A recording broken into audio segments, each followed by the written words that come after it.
নেত্রকোনা দুর্গাপুর উপজেলার বিজয়পুর সীমান্ত এলাকার সংলগ্ন একটি রিসোর্টে অনাকাঙ্ক্ষিত ঘটনার খবর পাওয়া গেছে।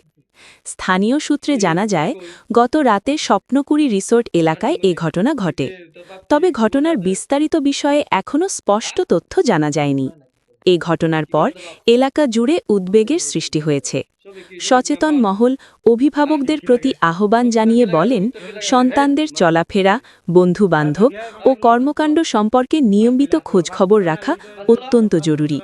তারা আরও বলেন, পারিবারিক সচেতনতা ও নজরদারি বৃদ্ধি করা গেলে এ ধরনের অনাকাঙ্ক্ষিত ঘটনা অনেকাংশে প্রতিরোধ করা সম্ভব।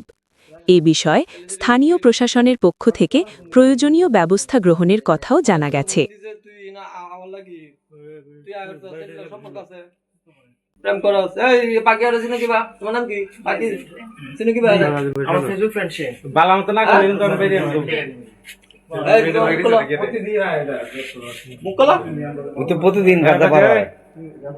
প্রতিদিন আছে বন্ধু তাহলে নাইছো কিয়া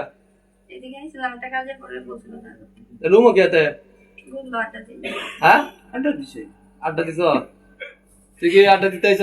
আমি গল্প করতেছি আমরা। হ্যাঁ আচ্ছা গল্প করতেছিলে এত রাত্রি করে গল্প কিসের এই রুমের ভিতরে? রাত করে রাত্রি কটা বাজে? বাড়ির থেকে যে আইছে বাড়ি তো চিন্তা নাই, তারা কেমন বন্ধুত্ব আড্ডা দিতেছে 11টার সময় আড্ডা দিতে হ্যাঁ